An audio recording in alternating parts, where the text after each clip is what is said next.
Okay, so now that you have your pictures captured in the camera, we're going to bring them on into the computer and start working in post to create our HDR. So the first method we're going to look at is strictly with Lightroom. I use Lightroom to bring in all of my pictures and keep track of them. Lightroom does have an HDR merge on it, so let's see how that works. So here we are in Lightroom, and this is, you see that I have a set of three and three, and what I'm doing is I'm going to create an HDR panoramic when I'm done here. But for right now, let's just let's combine these three here, and we see that we have one at 1/25th of a second, 1/60th, 1/30th, and I'll click on all those. And basically, I clicked on the first one and held down the shift for the last one, and that highlights all three. I'm going to go on over here to Photo Merge and go to HDR. What it's going to do is going to open up a HDR menu in Lightroom, which is not a real advanced one, but it's pretty decent. So here we have auto align option, which is going to allow us to keep things aligned and align all three of the pictures. And you see that when you hold the cursor above it for a little bit, it automatically shows you what it is that you're holding it on.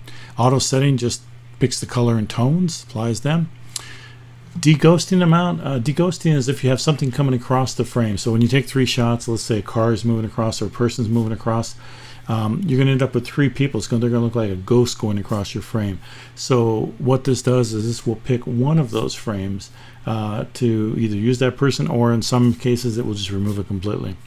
So on this particular one, we were locked down on a tripod. There's really nothing moving here, so we're going to put none for deghosting amount, and we're going to go ahead and tell it to merge. And you see up the top here, it's creating HDR in Lightroom, and once it's done creating it, it will pop it right here in the middle. And like I said, it's a nice HDR. It has shadow detail and it has highlight detail.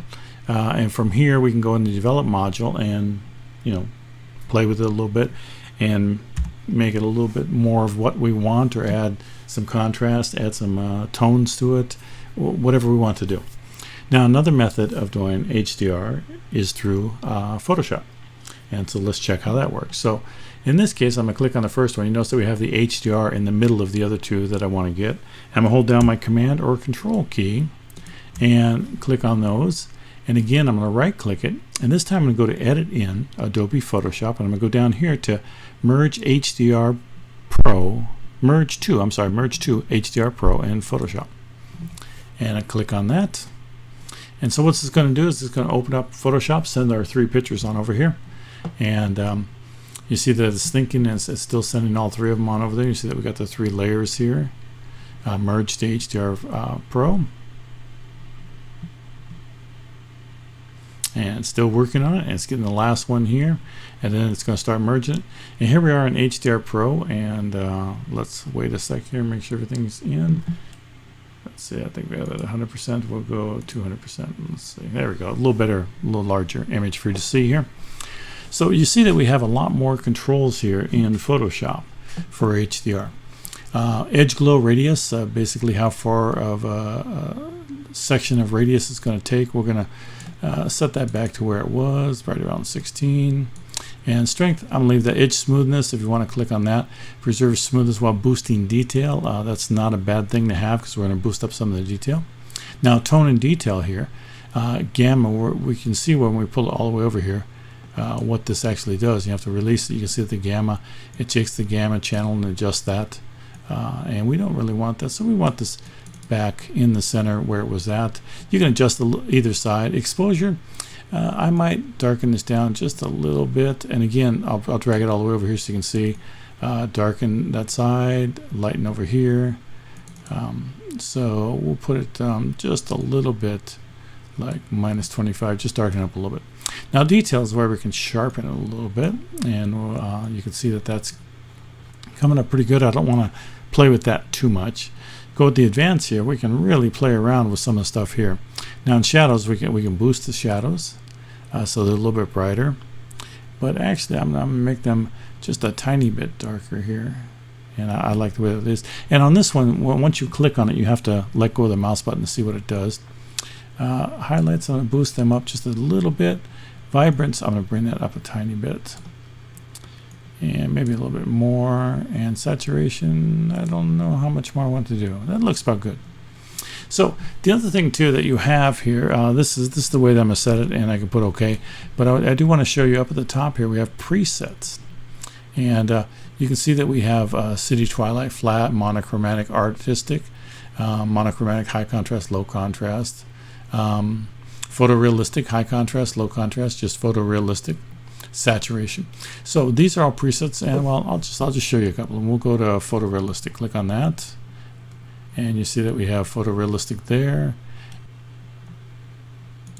So we have Photorealistic there. Let's go Photorealistic Low Contrast and Photorealistic High Contrast here.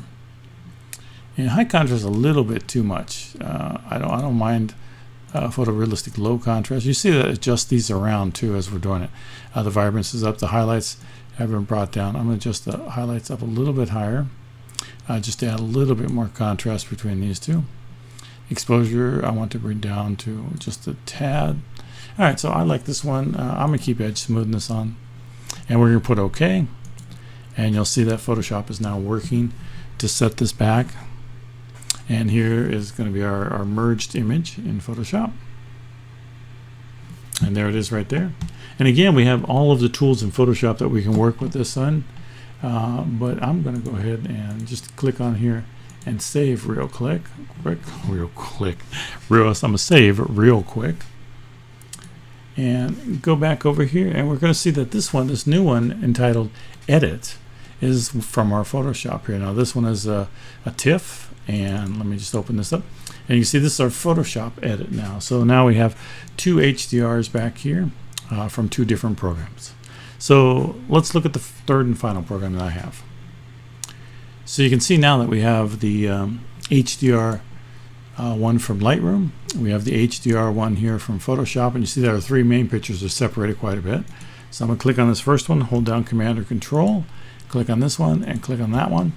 And now what I'm going to do is I'm going to hit my export button down here, because this is a program that I generally use whenever I want to do HDR.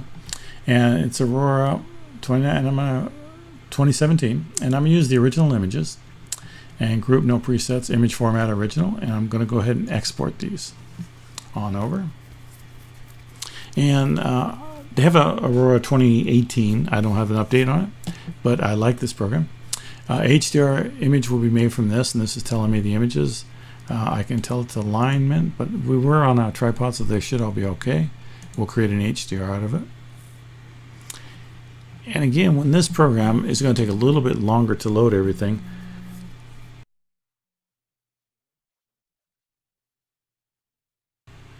so here it is loading, and we'll let this finish up. We'll move it ahead pretty quick for you. Speed that up. And now it's raw tone. Now you can already see in this that we have a ton of other things that we can do with this HDR. And the cool thing about this is this has all kinds of presets, and it allows you to see the presets down here. We have landscape presets, we have realistic HDR, basic, dramatic, all kinds of other ones. The Surge has some presets in this one. Architectural favorites, you can create presets and make your own. But I like we'll keep the landscape one. Or we can go to realistic, see how that looks. Here's a foggy morning, so you can see that once we click on it, it processes it, and you see the realistic. You see this, and we have an actual foggy morning now. But let me go back. I want to go back to the landscape ones because I kind of like those. Landscape realistic here, and we'll put that on. And again, you can adjust how much of these that you want to apply to the image. So I'm going to go down to 40% here, 46%, and it's going to knock it down as compared to when it's all the way up here, and you can see it's a little bit brighter there. Landscape dramatic, let's see how that one looks. Once we click on that, and it's processing here. I like that one. I like that one a lot. And from here, we can also change the way that looks. Now we can increase the HDR look. Of course, once you do that, you're basically creating a new type of preset. But most of the time, I'll pick a preset, maybe add a little bit of color, temperature, change color temperature, a little bit of vibrance, structure, not too much there.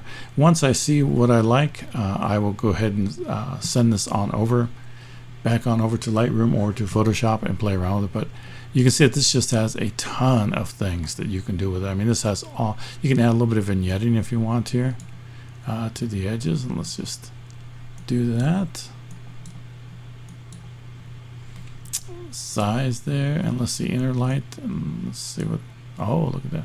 So I can really mess it up if I want to here.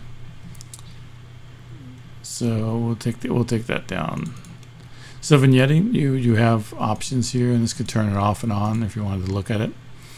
Tint shadow, layers, opacity on the layers there, because you can put different layers of just the original image, and then you have a layer of one preset, a layer of another preset, and blend them on together. This is just such an extensive program. So I'd recommend that if you do a lot of HDR, try Aurora. A lot of times I just pick one of these. I like it.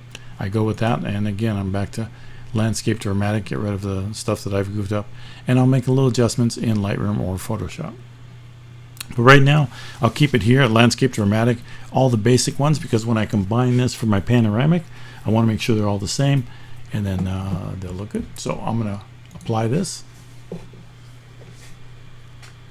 and again, we're waiting for the process, but once you apply it, it's going to take and drop it back into Lightroom, and we'll have a third one there to look at. Okay, so we're back in Lightroom, and what I had to do is the previous import, which is where we were at last time, and we had them come in from Photoshop and Lightroom, which is right here and here. It doesn't show up when you bring it back from HDR or from Aurora 2017. What you have to do is go up here to all photographs, click on that, go down to the very bottom, and you're going to see that we will have our HDR right here, our edit, and our other HDR, and many other HDRs I've done. So of these three, here's the Lightroom HDR, here's the Untitled one from Photoshop, and then here, this one is from Aurora 2017. So as you can see, we got three different looks. HDR, we can go as extreme or as little as we want, and from here we can take these pictures and adjust them the way that we want them to come out. So that's a quick little rundown on three different ways to combine your HDR images working out of Lightroom, using Lightroom number 1, Photoshop, and then Aurora 2017. Have fun with it and enjoy.